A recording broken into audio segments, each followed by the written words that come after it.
Bom, pessoal, a gente já sabe que a produção de raio-x vai se dar dentro do tubo, que, que é a vácuo, que tem o anodo e o catodo, e vai ser a produção vai ser dada a partir dos elétrons provenientes do catodo que vão interagir com o material do anodo. Nessa interação com o material do anodo, a gente vai ter dois fenômenos de produção de raio-x. O primeiro fenômeno é o fenômeno de raio-x de frenagem ou radiação Bremsstrahlung. Nesse fenômeno, eu vou ter o elétron proveniente do catodo passando próximo do núcleo do átomo que compõe o material do anodo. Nessa interação, a gente vai observar que o elétron ele vai sofrer uma perturbação pelo campo nuclear do átomo do anodo. Por que isso? Porque o núcleo, gente, ele tem uma carga elétrica positiva e o elétron tem uma carga elétrica negativa. Então, esse elétron que passa próximo do núcleo, ele fica perturbado com essa carga positiva e aí ele acaba por frear. Nessa freada que esse elétron dá, ele vai liberar energia em forma de raio-x. Agora, a gente vai observar esse fenômeno no vídeo a seguir.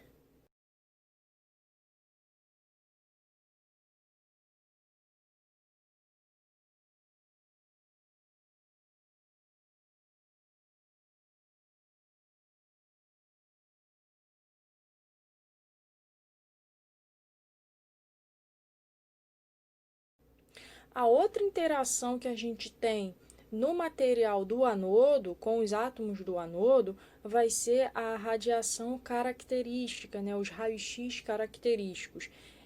Essa interação vai ser um pouquinho mais complexa. Ela vai se dar a partir do elétron proveniente do catodo, incidindo, né, se chocando diretamente com esse átomo do anodo. E aí o que vai acontecer?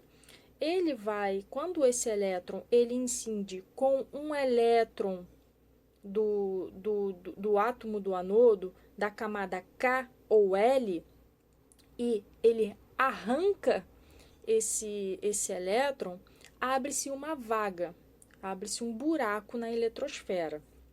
E aí, essa vaga ela precisa ser preenchida pela natureza. Os átomos eles têm necessidade de ter as suas camadas preenchidas. E se a camada mais interna está com uma vaga aberta, rapidamente esse átomo ele vai procurar uma forma de colocar um elétron nessa vaga.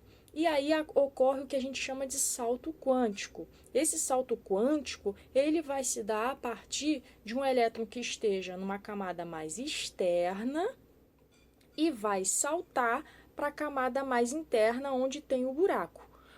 Só que para ele saltar da camada mais externa e ir para a camada mais interna, ele vai precisar liberar energia. E aí ele libera energia em forma de raio-x. Essa liberação de energia em forma de raio-x só ocorre na substituição eletrônica, na ocupação de vaga na camada K ou L da eletrosfera, tá? Em outras camadas você não vai ter produção de raio-x, você vai liberar calor, mas não libera raio-x. Então, vocês vão ver no vídeo a seguir os raios-x característicos. E é muito importante a gente ter consciência que o raio-x característico desse tipo, ele vai ser característico do material que compõe o anodo. Então, a faixa de energia dos raios-x característicos de um anodo de tungstênio é diferente da faixa de energia de um anodo de molibdênio, que é um anodo utilizado na mamografia, ou então um anodo de ródio, porque o anodo ele pode ter outros materiais. Nos equipamentos de radiografia comum, o anodo é de tungstênio, mas na mamografia, por exemplo, você pode ter anodo de ródio e de molibdênio. Então, os raios-x característicos produzidos nesses anodos diferentes, eles têm as características energéticas de acordo com o material desse anodo, ok? Então, vocês vão ver aí na animação o que seria os raios-x característicos.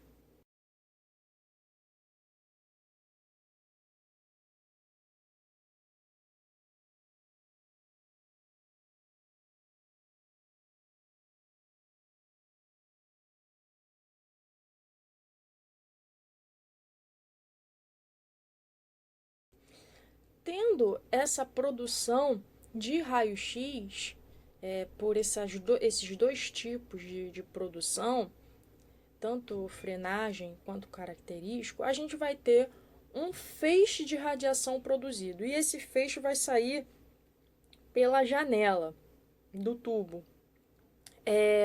E aí que entra o que a gente chama de feixe útil da radiação. O que é o feixe útil da radiação?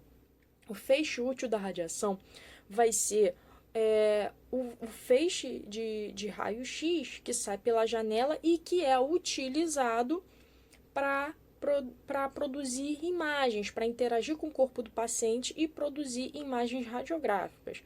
Por que eu estou dizendo isso? Porque a gente tem, dentro do tubo, a gente vai produzir raio-x, boa parte dos fótons vão se projetar para a janela, mas existem fótons que vão se projetar, vão se direcionar para outras direções do tubo, que aí a gente tem a radiação de fuga ou a radiação extrafocal. Então, a gente tem o raio-x, ele não sai todo bonitinho, certinho pela janela. Vai ter alguns fótons que vão sair por outras direções, mas o feixe útil é o que vai ser utilizado para produzir imagens do paciente, imagens radiográficas. Esse feixe útil ele já tem algumas características. A primeira característica desse feixe é que ele vai ser em formato cônico. Então, esse vai ser o formato do feixe útil da radiação. Ele não vai ser assim, de forma, por exemplo, ele não é projetado em forma cilíndrica ou em linha reta em uma única direção. Ele é cônico. É a primeira característica que nós temos do feixe útil da radiação. E por ter essa característica, a gente vai ter um outro ponto que vai dizer sobre esse feixe. Os raios do feixe da radiação são divergentes, que significa eles não seguem uma direção reta dessa maneira. Você vai ter fótons de raio-x se projetando de maneira reta, que a gente chama de raio central, e a gente vai ter raio-x, fótons de raio-x se projetando assim, de maneira angulada, como se fosse se abrindo, ou seja, divergente. Então, essa é uma outra característica. O feixe da radiação, além de ter formato cônico, possuem raios divergentes. Ou seja, eles não vão para uma única direção. Lembrando, não confundir que o raio-x faz curva. Ele não faz curva. O fóton de raio-x não vai fazer isso aqui. Mas você vai ter fótons de raio-x indo em frente e outros fótons de raio-x indo em linha reta, porém para outra direção, seguindo a projeção cônica do feixe. E por conta desse fator, a gente também tem a questão de intensidade do feixe. Quando eu falo de intensidade em raio-x, eu estou falando de quantidade de fótons. Então, a intensidade, você vai ter mais fótons de raio-x se projetando numa direção e chegando no paciente em um ponto do que em outros pontos do feixe. Então, a gente tem outra característica. Resumindo, o feixe útil da radiação ele vai ter formato cônico, vai possuir raios divergentes e não vai ser uniforme em intensidade. A não uniformidade do feixe útil da radiação vai se dar também por um motivo. Lá dentro do tubo ocorre uma coisa chamada efeito de inclinação anódica. A gente sabe que o anodo ele possui uma angulação, ele como na ilustração que a gente está vendo aí, na imagem, ele não é retangular, ele é como se ele fosse um triângulozinho, ele tem uma inclinação. Por conta dessa inclinação, como vocês podem ver na ilustração, alguns fótons de raio-x que foram produzidos no anodo vão ser absorvidos pelo próprio material do anodo. Então, na região do feixe, eu vou ter uma área com mais fótons de raio-x e a outra área com menos fótons. Essa outra área que tem menos fótons de raio-x é devido ao efeito de inclinação anódica, porque nesse ponto aqui que está o anodo, alguns fótons já foram absorvidos pelo anodo. Então aqui eu tenho menos quantidade de raio-x e aqui eu tenho mais quantidade de fótons de raio-x. Então, no efeito de inclinação anódica, ocorre a absorção de alguns fótons de raio-x pelo próprio anodo. Por isso que esse feixe ele não vai ser uniforme em intensidade. Por conta dessa questão do efeito de inclinação anódica, a gente vai ter que posicionar o paciente de maneiras específicas na mesa de exames.